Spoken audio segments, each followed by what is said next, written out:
Bienvenue à ce numéro du débat du dimanche, la rétrospective de l'actualité africaine et internationale sur Africable Télévision. Une émission qui va essentiellement tourner aujourd'hui autour de ces attentats qui ont endeuillé la France le vendredi dernier. 129 morts et plus de 300 blessés. C'est donc le triste bilan de ces attentats qui ont secoué la capitale française.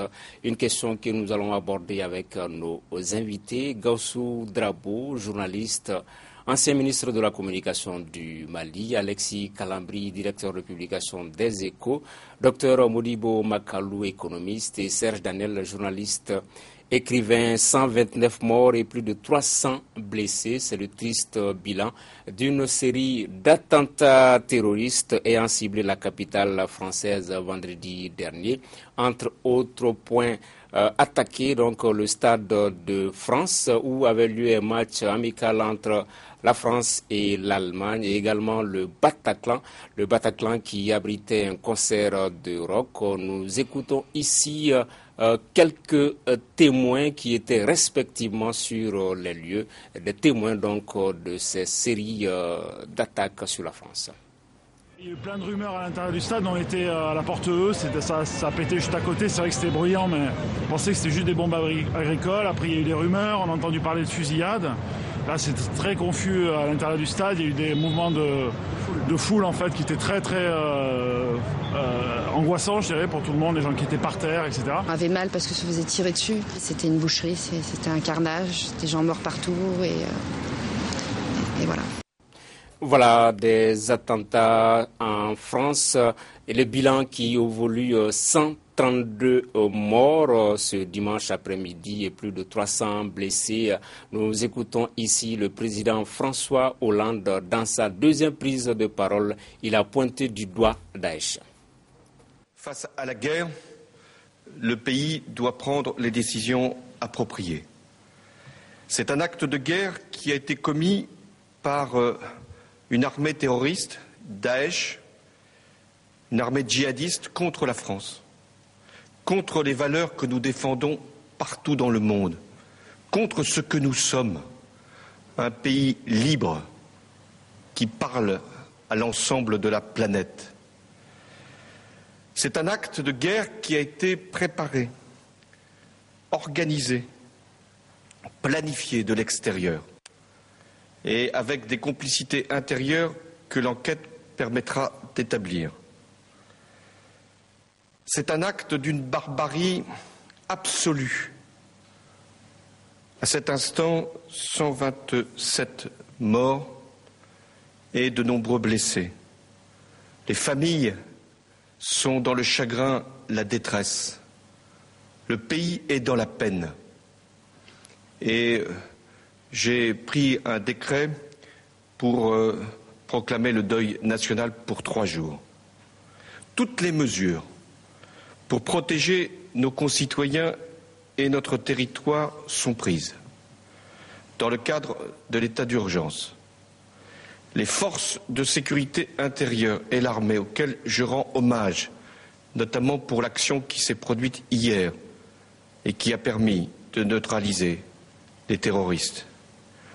L'armée et les forces de sécurité intérieure, donc, sont mobilisées au plus haut niveau de leurs possibilités.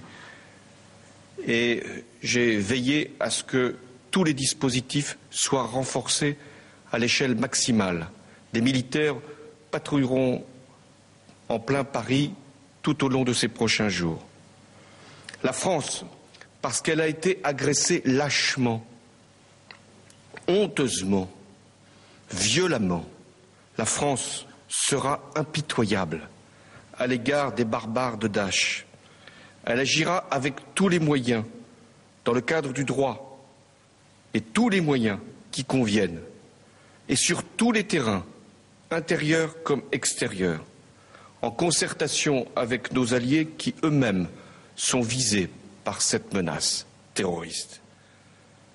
Dans cette période si douloureuse, si grave, si décisive pour notre pays.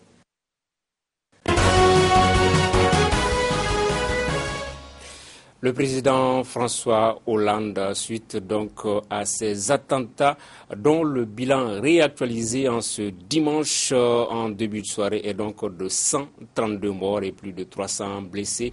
Au cours de cette émission, nous allons essayer de parler d'abord de l'attaque et également ses implications au niveau de la politique de la France dans la région.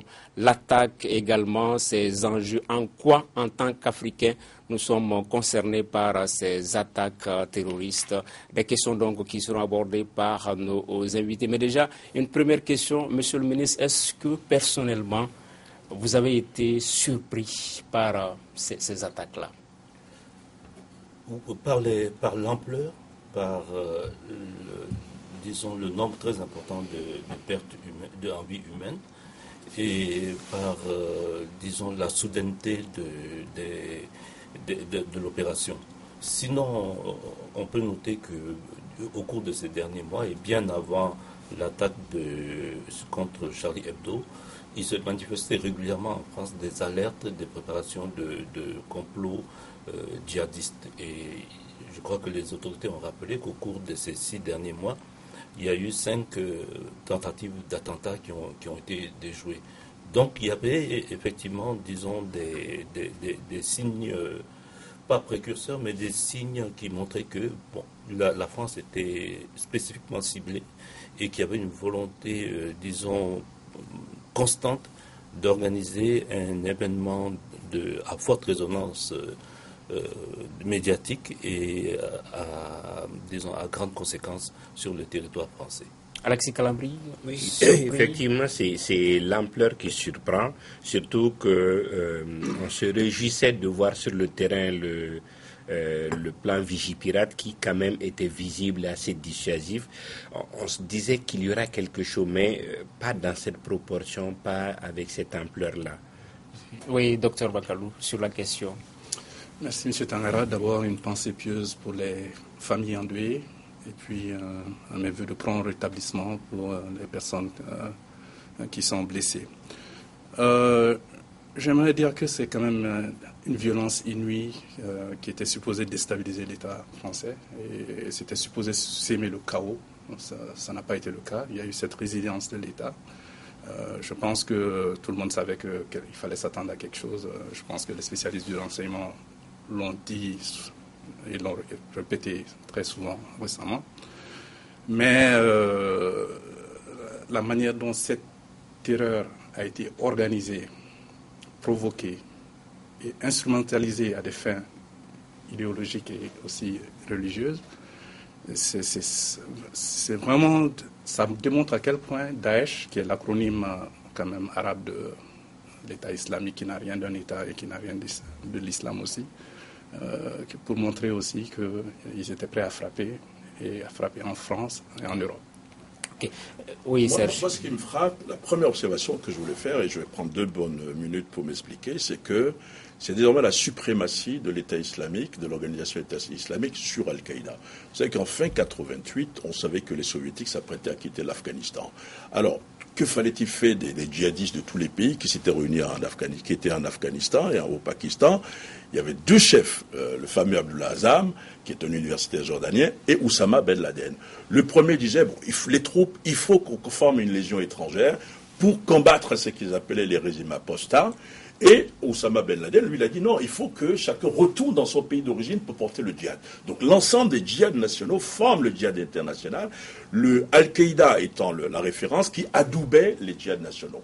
Mais là, maintenant, nous avons l'organisation État islamique qui dit, nous allons créer un califat, une espèce de califat, c'est-à-dire un État entre la Syrie et l'Irak. Et nous faisons venir des Français, nous faisons venir des étrangers. Donc il y a un mouvement de flux, mais de l'autre côté, il y a un mouvement de reflux. C'est-à-dire qu'à partir de leur base, ils arrivent à donner des instructions dans des pays comme la France pour commettre des attentats. Et là, ils ont fait très fort. Et ça, c'est très, très fort. C'est-à-dire que si vous prenez Paris intramuros, le 10e et le 11e, vous avez le nord où il y avait un stade, ils ont communiqué, ils ont loué un véhicule de l'extérieur. Donc, à mon avis, la première observation que j'aimerais bien faire, c'est la suprématie désormais de l'organisation État islamique sur Al-Qaïda d'une manière générale. Et ça, c'est très, très, très, très dangereux. Okay. Monsieur le ministre, vous l'avez rappelé, hein, bien avant, il y avait eu Mera, il y a eu les frères Kouachi, Charlie Hebdo, il y a eu le Thalys, mais cette fois-ci, ça a été vraiment fort. L'ampleur était vraiment très, très, très, très forte. Et les pseudo-djihadistes ont frappé la culture avec ce concert au Bataclan et puis le sport. Est-ce que stratégiquement, ils sont parvenus à leur fin, essayer de frapper dans ces deux domaines-là, la culture, le sport, un vendredi en plus? Oui, vous savez, j'arrive pas à me rappeler exactement du nom de l'auteur, mais il y avait un général à la retraite qui, il y a 1 mois et demi, écrivait un article sur le fait que le pire était à venir et qu'il y avait des formes de terreur qui seraient expérimentées en France et contre lesquelles les forces de sécurité seraient impuissantes, aussi bien pour prévenir que pour contrer. Et il avait ciblé, effectivement, il dit qu'il suffit d'un commando de quelques hommes prêts à se sacrifier pour que ce soit imparable. Donc je suis d'accord avec Serge, mais je crois que Daesh récupère aussi des formes d'action. En regardant dans les archives, j'ai vu qu'en 2009, la France avait fait un exercice pour prévenir ce genre d'attaque. Ils avaient pris 3 villes, Lyon, Marseille et Paris. Ils avaient pris des sites complètement opposés, un stade, un aéroport, un immeuble d'affaires, une banque. Donc ils prévoyaient qu'il était possible que ce scénario arrive, que tout d'un coup, en plusieurs endroits différents, simultanément, et avec des objectifs, et avec des modes d'action différents qui vont de la pose des bombes à la prise d'otages, des terroristes interviennent. Mais comme d'habitude, lorsque vous entraînez, vous prévoyez, rien ne vient, tout le monde se relâche. Donc, pour arriver à votre question, je crois que, moi, ce qui me frappe, c'est que il y a une coordination. Oui, mais il n'y a pas... 3 équipes, 2 véhicules, voilà, et 6 attaques en moins de 20 minutes. Oui. Ce qui est quand même terrible. Mais Serge, je pensais que c'était une coordination élémentaire. C'est-à-dire que parce qu'on prend comme base de départ que ce sont des hommes sacrifiés. Donc pas de précautions particulières, pas de... Ils avaient des ceintures voilà, pas de scénario de repli. Et effectivement, ce que disait l'officier est juste. Lorsque vous avez affaire à ce genre de personnes, c'est très, très difficile de trouver le contre-remède. Donc, malheureusement, ils ont effectivement réussi leur manœuvre. Mais ils avaient fait la même chose à Bombay en 2009. Ok, Alexis Galang. Si vous voyez, l'État islamique a quand même élaboré une stratégie qu'ils appellent la stratégie de la sauvagerie, je crois. Et ils ont une idée de où ils veulent aller. La première action, c'est vraiment d'être sauvage le plus possible et de choquer le plus possible par des actes de ce genre, couper des têtes, faire des attentats, le plus possible, aussi bien dans les pays musulmans qu'en Occident. Ça, c'est des actions qu'ils ont planifiées, qu'ils sont en train d'exécuter et, comme Seb disait tout de suite, là, ils ont beaucoup réussi, c'est d'avoir d'abord amené, je dirais, des nationaux, c'est-à-dire en France, c'est très souvent des Français qu'ils ont amenés et endoctrinés, qui sont prêts à se sacrifier. Donc, c'est des actions planifiées, dangereuses, mais oui, la gageure, c'est la réaction face à ces événements-là. Ok. L'objectif, Dr Magalou, c'est la terreur, c'est de choquer le plus possible, mais vous nuanciez un tout petit peu le constat sur le terrain. Est-ce que pour vous, ils ne sont pas parvenus à leur fin? Puisque quand on regarde Paris aujourd'hui, souvent il y a les rues qui sont désertes, les métros, la Tour Eiffel avait été fermée, le Louvre. Oui, merci M. Le choc, il est là quand même. En fait, ce que M. Serge Daniel vient de dire, il a un peu remonté la généalogie intellectuelle de Daesh. Mais moi, je vois des symboliques très fortes. D'abord, la marche républicaine autour de Charlie Hebdo, place de la République. Mais aussi, si vous vous souvenez, c'est un certain 13 novembre 2014 que la dernière loi sur le terrorisme a été votée en France. Donc, je pense qu'ils ont une capacité d'organisation qui surpasse de très loin Al-Qaïda. Et d'ailleurs, il y a eu rupture avec Al-Qaïda. Mais aussi, moi, je pense que la stratégie même de Daesh a changé. Et je pense que le déclic est venu de l'attaque de l'avion soviétique, l'avion russe plutôt, au-dessus du Sinaï. et maintenant sur la France. Donc ce sont quand même deux puissances militaires étrangères qui ont décidé d'attaquer Daesh sur son territoire, qui est plus grand que le Royaume-Uni. Donc je veux dire que maintenant, je pense qu'il y a un déclic où ils ont changé de stratégie, mais c'est parce que aussi ils sont dans leur dernier retranchement, parce qu'ils ont été attaqués et maintenant ils répondent. Okay. Avec vigueur. Il faut savoir que ce qui est important, c'est valable pour Al-Qaïda, mais dans l'organisation de l'État islamique, c'est encore affirmé, c'est la valeur de la vie. C'est-à-dire que nous aimons la vie comme eux, ils aiment la mort. Donc lorsque vous voyez quelqu'un qui vient c'est quand même parfaitement organisé. Vous voyez où se trouve cette salle de cinéma en France, le Bataclan. Regardez là où se trouve le Stade de France, c'est au nord, le 10e, le 11e.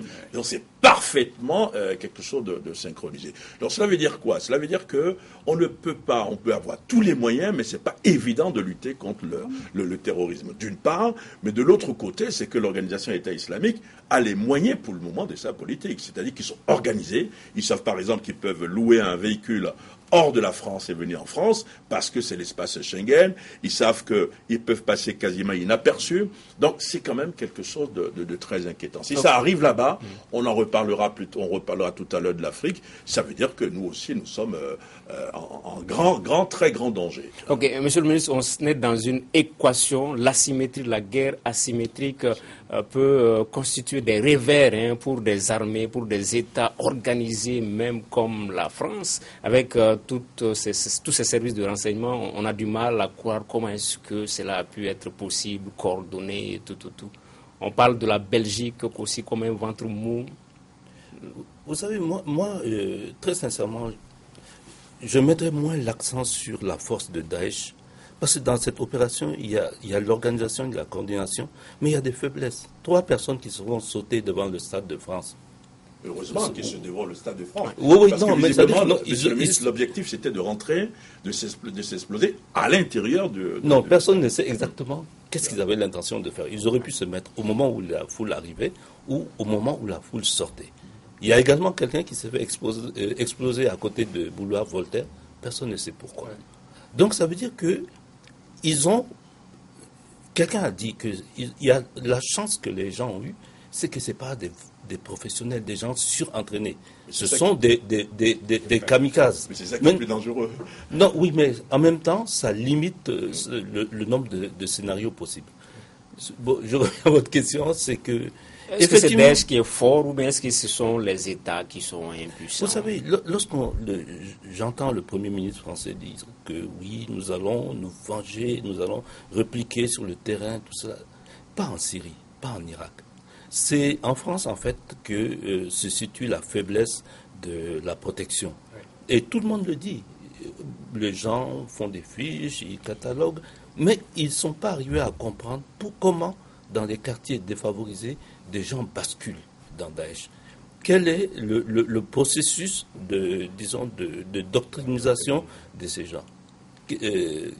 Monsieur Gilles Kepel, qui est un bon connaisseur de l'islam, dit par exemple, tout le monde sait que dans les prisons, c'est un lieu de radicalisation. Et que les imams musulmans ont même demandé à être plus présents pour contrer l'action de ces soi-disant prédicateurs. Mais ça ne se fait pas. Tout le monde voit le problème, mais on n'y apporte pas de solution. Donc c'est, à mon avis, moins la force de Daesh que la faiblesse de la riposte qui s'organise à l'intérieur de la France. Les gens n'ont pas encore complètement compris la manière dont ils acquéraient les guerriers et ce qu'ils appellent les soldats sur le terrain. Et c'est ça, sur ce point-là, qu'il faut faire attention. Docteur Makalou, sur cette guerre asymétrique qui cause des problèmes. J'ai quand même été surpris d'entendre le président, les plus hautes autorités françaises, notamment le président de la République et le Premier ministre français, dire qu'ils allaient livrer la guerre à Daesh. Guerre, bon, je ne sais pas si la terminologie est appropriée, parce que la guerre, c'est quand même entre 2 États, entre 2 armées. Je pense que Daesh, quand même, Daesh est plus forte que l'État français, parce que c'est une guerre asymétrique. Les moyens sont inégaux, parce que eux, ils sont sans foi ni loi. c'est des kamikazes et ils sont prêts à faire mal, ils ne respectent rien. Et donc, contre un État, il n'y a pas de sécurité 100%, c'est pas possible. Quel que soit le talent de ceux qui assurent la sécurité en France, et assurément, ils ont beaucoup de moyens et beaucoup de compétences, mais ça va être très difficile. Mais ce que je voudrais, sur quoi je voudrais surtout insister, c'est que quand même que Daesh a de grands moyens et maintenant a décidé de porter ce combat ailleurs, et notamment en Europe. Et c'est ça qui risque de faire très mal. Ok, Alexis, avant d'arriver au deuxième soutien. Le danger d'avoir des mouvements, disons, asymétriques en face, c'est qu'ils peuvent facilement pousser un État organisé à la faute. On l'a vu avec les Américains et Al-Qaïda, où, à la limite, l'opinion s'est retournée contre les Américains en voyant la manière dont ils traitaient les prisonniers. Donc, les Français risquent d'être poussés à la faute en allant dans le sens souhaité par l'État islamique. Ça, c'est le premier aspect. L'autre faiblesse de la France, c'est qu'il n'y a pas la France a été un peu incapable d'une certaine assimilation, intégration de sa population d'origine étrangère. Donc, c'est à la limite comme des populations qui vivent en juxtaposition. Mais quand vous n'intégrez pas quelqu'un, vous ne pouvez pas contrôler, vous ne pouvez pas comprendre la mentalité. Donc, il y a ces faiblesses qui vont peut-être perdurer. Mais, encore une fois, Daesh a une stratégie en 3 points. Je disais tout de suite, il y a cet aspect qui est la sauvagerie. Le deuxième aspect est de créer le chaos. Ok. Avant d'arriver je me permettre de dire 2 choses par rapport à l'organisation de l'État islamique. Et il faut pouvoir savoir ce que l'on veut en termes de lutte contre le terrorisme. On ne peut pas dire oui, la lutte est impitoyable, mais il faut avoir une stratégie. Si vous prenez aujourd'hui la Syrie, il faut quand même savoir que dans l'histoire plutôt récente, c'est que les Alliés ont eu pour principal allié à un moment Staline pour lutter contre Hitler. Donc, si vous voulez lutter contre l'islamisme ou les terroristes en fait en Syrie, il faut savoir ce qu'on fait du président syrien. Est-ce que c'est un allié ou est-ce que c'est un ennemi? Quel est entre le président syrien et les islamistes, les terroristes, l'allié? Moi, je pense que c'est plutôt un allié à un moment. La deuxième chose, c'est qu'il faut lutter contre l'organisation de l'État islamique et pas donner l'impression de lutter contre l'islam, parce que ce n'est pas du tout la même chose. Ceux qui ont commis ces attentats n'ont strictement rien à voir avec l'islam, qui est une religion de paix, de concorde. Justement, on va parler du deuxième sous-thème, la politique étrangère de la France dans la région. Mais on reste avec vous, Serge, par rapport à cette question, puisque ceux qui ont ouvert le feu sur des jeunes au Bataclan, par exemple, ce sont des jeunes Français qui ont tiré sur d'autres jeunes Français, puisque pour eux, l'ennemi, c'est la France, l'ennemi, ce sont les Français. Or, quand la France décide de faire la guerre, elle oublie cette dimension d'intégration, de vivre ensemble, que de façon endogène, on peut trouver la solution à la crise. Mais elle semble porter sur le combat, les bombardements. Or, à l'interne, il peut y avoir des solutions aussi. Mais c'est évident, on ne peut pas approuver ce que ces jeunes ont fait. Mais si vous prenez le recul nécessaire qu'il faut, vous sentez que ces jeunes, parfois, se sentent marginalisés. C'est-à-dire que le principe de l'autoradicalisation, vous n'avez plus aujourd'hui besoin d'être entraîné dans un camp militaire pour vous autoradicaliser. Lorsque vous allez sur Internet, vous avez des messages qui viennent et vous vous autoradicalisez. Le problème, c'est quoi? Ce sont des jeunes parfois qui n'ont pas de boulot, qui habitent des HLM, comme vous le savez, et qui sont obligés, qui n'ont pas d'aire de jeu, et qui sont très très facilement récupérables par les terroristes. Et effectivement, il faut la formation, il faut que les pays comme la France, pas seulement les pays européens, s'investissent davantage pour que cette jeunesse ne soit pas récupérée par les terroristes. Même si on est d'accord que rien ne justifie une telle barbarie, est-ce que ces attentats vont contribuer à la réorientation de la politique de la France dans la région? Ce sera le thème donc du deuxième sous-thème. Mais en attendant, nous écoutons le président syrien Bachar al-Assad, pour qui la France est en train de subir ce que la Syrie vit depuis 5 ans. Bachar al-Assad que nous écoutons. Nous avons souffert de ce terrorisme au cours des 5 dernières années en Syrie.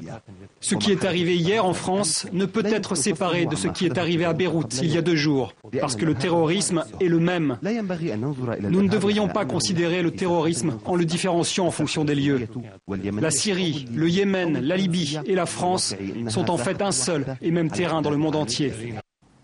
Voilà, docteur Makalou, la France gendarme un peu dans cette région. À un moment, la semaine dernière même par rapport à cette rencontre de Vienne, elle posait comme préalable le départ de Bachar al-Assad pour toute solution. Est-ce que ces attentats vont faire fléchir la position, la politique française dans la région? Oui, mais je pense que les choses ont évolué quand même. Depuis la réunion de Vienne, un peu même avant la réunion de Vienne, le Washington Post disait que vendredi, quelques moments avant l'attentat, le président Obama s'est entretenu avec le président Hollande. En fait, c'était par rapport au G20, parce qu'il voulait quand même mettre certaines questions concernant le terrorisme dans l'agenda du G20 qui se tient, qui a commencé aujourd'hui en Turquie.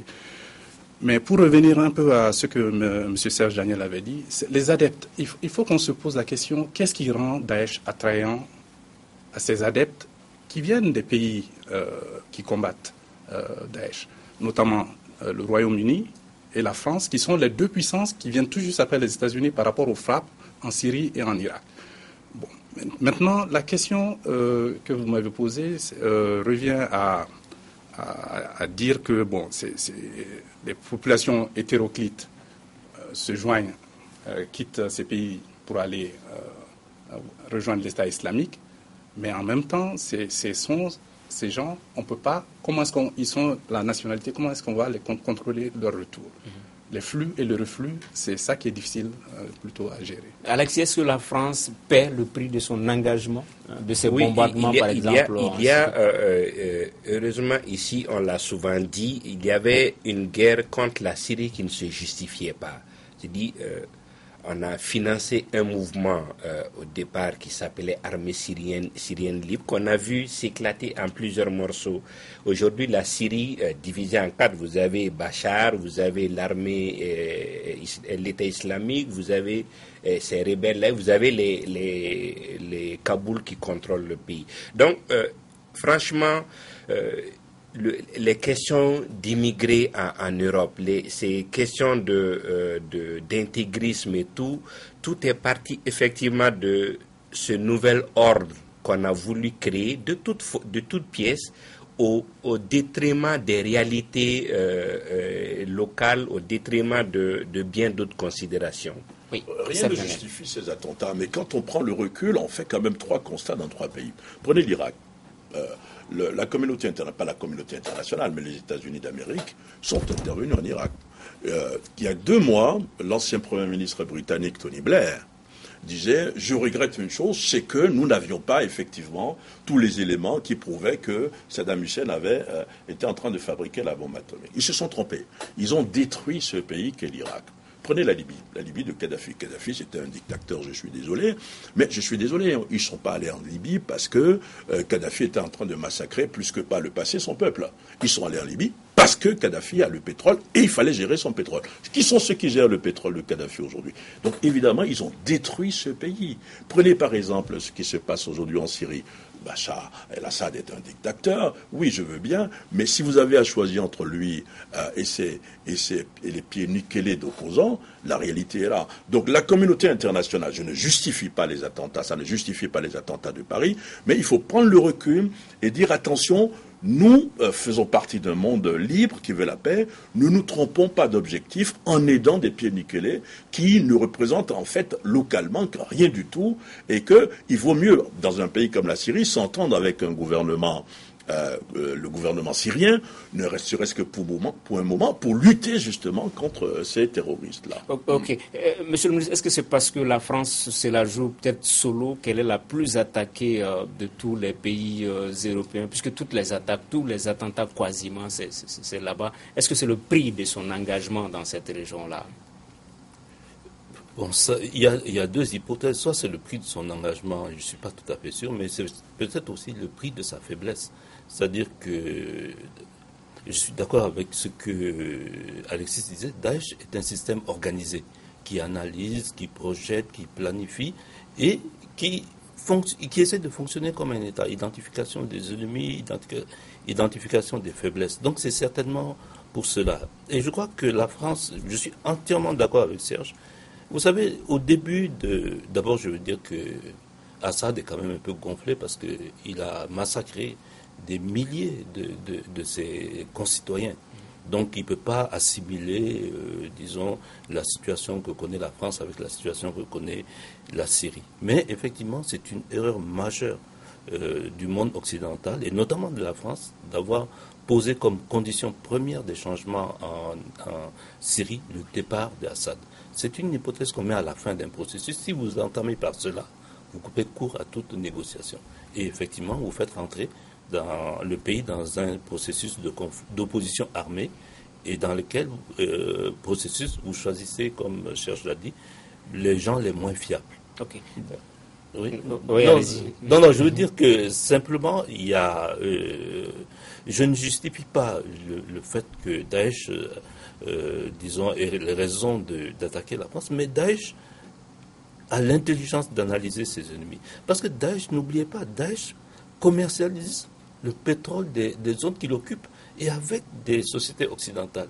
Donc ils se disent que non, on a en face de nous un adversaire qui a d'énormes faiblesses. Et une de ces faiblesses même, c'est la recherche du profit. Donc ça veut dire que c'est des gens qui savent ce qu'ils font et qui ciblent là où ils sentent une faiblesse. Et eux-mêmes le disent dans leur théorie que les Amériques sont trop loin pour, disons, projeter des opérations de l'ampleur de celles qu'ils ont réussies en France. Ok. Docteur, toujours par rapport à la politique de la France dans la région, est-ce qu'il faut abonder dans le même sens que Sarkozy, qui pense qu'il ne devrait pas y avoir d'autres coalitions hors que celle de la Russie?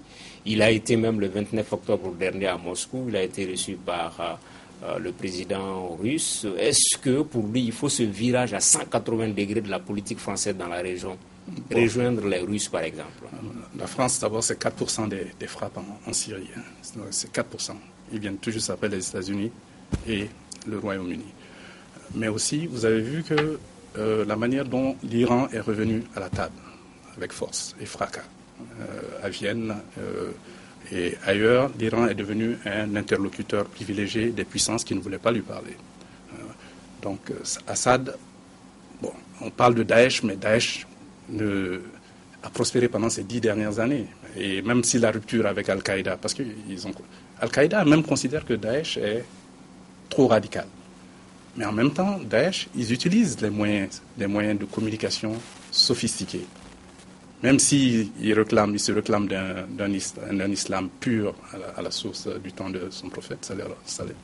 Mais en même temps, ils utilisent ces moyens sophistiqués pour attirer des jeunes très bien formés, et le message messianique qu'on leur envoie, le retour du Mahdi, les bannières noires, c'est des messages attirants pour des gens qui sont désœuvrés, qui pensent qu'ils peuvent servir quand même à la cause islamique.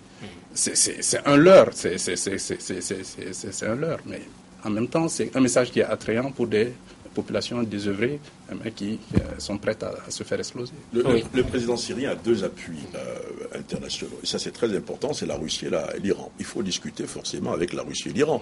Lorsque la Russie a commencé à bombarder les positions de l'organisation État islamique, vous avez vu la coalition internationale, la France, les États-Unis ont commencé par dire oui, bon, nous allons faire la même chose. Tant qu'on n'aura pas, à mon avis, des soldats au sol en Syrie pour lutter contre l'État islamique, on ne pourra pas, à mon avis, les vaincre. Ok. Alexis, est-ce que vous pensez qu'il va y avoir des impacts sur l'agenda électoral? On est à quelques petits mois de la présidentielle, quelques semaines des élections régionales. On a entendu la classe politique, c'est des sons divergents. Oui, en fait, ça va impacter, mais ceux qui pensent en tirer les dividendes ne sont peut-être pas forcément ceux qui en profiteront. Je pense surtout aux leaders de la droite qui semblent vouloir en faire son cheval de bataille. Je pense également que Hollande aussi peut laisser des plumes dans cette crise-là. Ok, dernier sous-thème par rapport à ces attentats. Et nous autres Africains, En quoi ces attaques nous concernent? Un regard d'Africains au sud du Sahara. Docteur Makalou, on sait, quasiment au même moment, l'État islamique Boko Haram avait frappé au Niger, à Difa. Au Nigeria, c'est le décompte macabre quotidien. Est-ce que, au moment où en France il y a ces attaques-là, est-ce que celles qui se perpètrent en Afrique, c'est des circonstances atténuantes pour nos gouvernements? Si la grande France qui est parvenue à déployer Serval, Barkhane ne parvient pas à tenir tête à l'État islamique, est-ce que ce qui se passe en Afrique, c'est des circonstances atténuantes si on essaie de regarder les différents événements? Bon, en fait, moi, ce que j'ai compris, c'est que quand même, Daesh, ce qui différencie Daesh quand même de Al-Qaïda, c'est quand même la territorialité. Daesh prospère sur un territoire. Et c'est ce qui s'est passé avec Mossoul jusqu'à la frontière turque. Et vous avez vu qu'il y a eu des allégeances en Libye, et je pense que vous savez ce qui s'est passé en Libye hier. Il y a quelqu'un qui a été ciblé de très important de Daesh là-bas. Mais aussi Boko Haram, qui a changé de nom, je ne me souviens pas du nom arabe qu'ils se sont donné, a fait allégeance à Daesh. Boko Haram a fait allégeance à Daesh, et je pense que M. Baghdadi, pour le moment, la terreur est sémée en Afrique, mais je pense qu'il n'est pas prêt à s'investir en Afrique pour le moment. Mais les groupuscules qui sont autonomes et organisés continuent à occuper le terrain. Ok. Serge, quel peut être le regard africain sur ces événements-là? Moi, je pense qu'il y a danger. Si vous prenez par exemple le nord du Mali, vous avez vu la branche rivale de Mokhtar el-Mokhtar, c'est-à-dire qu'une branche du Moujao a fait allégeance à l'organisation État islamique, parce que l'organisation de l'État islamique remporte un succès. Hier, d'après mes informations, un certain Alaï Bokaridia a été arrêté à Ténékou, dans la région de Mopti. C'est, il semble-t-il, le bras droit du patron du Front de libération du Massina, Koufa, le prédicateur Koufa. Et d'après les premières informations, lui se réclame par exemple de l'organisation de l'État islamique. Je veux dire que les mouvements djihadistes du nord du Mali, des mouvements djihadistes du nord du Mali et du Sahel sont plutôt fascinés par l'organisation de l'État islamique, parce qu'à la différence d'Al-Qaïda, contrairement, c'est vrai, vous dites, ils ont un califat, ils ont un territoire, mais à la différence de Al-Qaïda au Maghreb islamique, l'organisation de l'État islamique arrive à communiquer aussi facilement avec des mouvements djihadistes qui se réclament de lui que par rapport à Al-Qaïda, parce que le patron d'Al-Qaïda est peut-être terré quelque part parce qu'il a peur d'une bombe. Donc j'ai l'impression que l'organisation, et j'en aurais terminé, l'organisation de l'État islamique est en train de se métastaser un peu partout dans le monde, et qu'il y a là un véritable danger. L'autre crainte pour nous, sahéliens, c'est que, disons, si vous prenez le Mali, en plus ou en dehors de l'armée malienne, sur le terrain, concrètement, pour lutter contre tout ce qu'il y a comme insécurité, vous n'avez que Barkhane. Alors, le risque est que la France ne se concentre plus sur ses problèmes intérieurs pour négliger un peu le travail titanesque qu'il y a là-bas chez nous. Ok. Monsieur le ministre, sur la question, les implications pour nous? Non, je pense que, vous savez, le concept de territorialité qu'a évoqué Makalou, quelque part, les mouvements djihadistes africains l'ont dans la tête. Parce que Boko Haram, en profitant à un moment de la faiblesse de l'armée nigériane, avait occupé une bonne partie du territoire nigérien. Les gens de Koufa, vous les voyez opérer chez nous, ils essayent de terroriser les autorités des villages pour effectivement asseoir une domination spatiale. Bon, au nord, c'est la même chose. Donc, c'est un danger qui nous menace, parce que ça les intéresse tous de suivre l'exemple de Daesh, par exemple, en Libye, se créer un territoire et à partir de ce territoire, essayer de raisonner et d'aller dans des rapports de force. Donc, c'est un danger qu'on ne doit pas sous-estimer. Et moi, ce que je regrette, c'est que nos partenaires étrangers n'ont peut-être pas conscience de l'énormité du défi que nous affrontons. Comme Alexis l'a dit, nous sommes maintenant avec l'armée malienne et Barkhane. Et comme l'armée française est dans une situation de tension extrême au niveau des effectifs, s'il suffit que la situation se dégrade un peu, il est bien possible que le concours français se réduise au Mali. Donc, il faudrait, disons, un appui plus vigoureux pour les forces africaines. Okay. Rien qu'en logistique. Mais... Oui, je suis économiste. Je vais revenir quand même sur les aspects économiques. L'économie, c'est pas grave. Le ministre Le Drian a bien spécifié. Non, il y a des tensions de trésorerie au niveau de l'État français aussi, parce que ces opérations coûtent excessivement cher. Je sais qu'au début de l'opération au Mali, ici, ça coûtait 2 millions d'euros par jour. Ça coûte excessivement cher. Et maintenant, avec les défis qui sont... en Europe même, comment les tensions de trésorerie vont se traduire sur le terrain ici, chez nous, avec Barkhane, Serval et tout le reste. Okay. Serge, dans ce cas, que faire? Est-ce qu'il faut rester attentif, puisque quand même le Mali est dans un processus de paix et de réconciliation? Qu'est-ce qu'il faut faire? Est-ce qu'il faut diligenter la mise en œuvre de ce processus-là? Qu'est-ce qu'il faut faire? Je pense que c'est l'autre chose. C'est-à-dire qu'on ne peut pas lutter contre le terrorisme seulement en tirant sur les gens, en arrêtant les gens. Il y a un volet de développement, à mon avis, qui est très important, qui est pour pouvoir enclencher. Mais ce que je constate quand même, c'est que le Mali réussit dans la lutte contre le terrorisme plus au centre. Ça a fonctionné. Vous avez vu, les paracommandos, les parachutistes ont nettoyé la région de Chikasso, mais moins au nord. Ça dépend d'abord de l'étendue du territoire, mais surtout également de l'implication extérieure dans cette zone du Mali. Donc, il faut d'abord lutter contre le terrorisme, c'est vrai, sur le plan sécuritaire, le plan du renseignement. Il faut lutter, impliquer les populations locales, mais de l'autre côté, il faut développer ces régions. Ok, on me fait signe qu'on est au terme de l'émission, mais avant de se quitter, cette page noire avec le décès de notre confrère Chouadou Traoré, directeur de publication du Soir de Bamako et du Nouvel Horizon. Voilà, décès survenu. Ancien diplomate également, puisqu'il a servi à Riyad, en Arabie Saoudite. Mais rapidement, peut-être quelques mots sur l'homme, Alexis. Oui, en ce moment, je pense vraiment c'est une interpellation qu'on ne laisse pas tomber son œuvre. Il faisait un bon journal et j'ai vraiment une pensée sympathique pour Anan, son épouse, qui est parmi les écrivains maliens.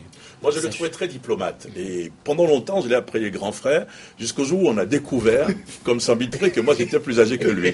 Et depuis ce jour, tu vois, il me devait un mouton malheureusement, qu'il n'a pas. J'étais très ému à ses obsèques. Le président de la République était là. Il était effondré et tout le monde était effondré. Je suis vraiment triste. C'est vrai qu'il a eu une vie de diplomate et quand il est revenu, ce qui m'a frappé, c'est qu'il n'était plus tellement dans la peau du journaliste. Il était entre le journaliste et le diplomate, mais je restais son grand frère. Et donc je suis vraiment triste. Ouais, monsieur le ministre, un petit mot. Oui, vraiment, je crois que nous sommes tous ici unanimes à souligner ses qualités humaines. C'était un homme profondément croyant. Et dans cette, croyance, il y avait beaucoup de simplicité, beaucoup de loyauté et beaucoup d'humilité. Et ça, je crois qu'il faut le souligner. Il faut avoir également une pensée émue pour son épouse et pour sa famille, qui était une famille extrêmement unie et que nous avons eu le très grand plaisir de rencontrer.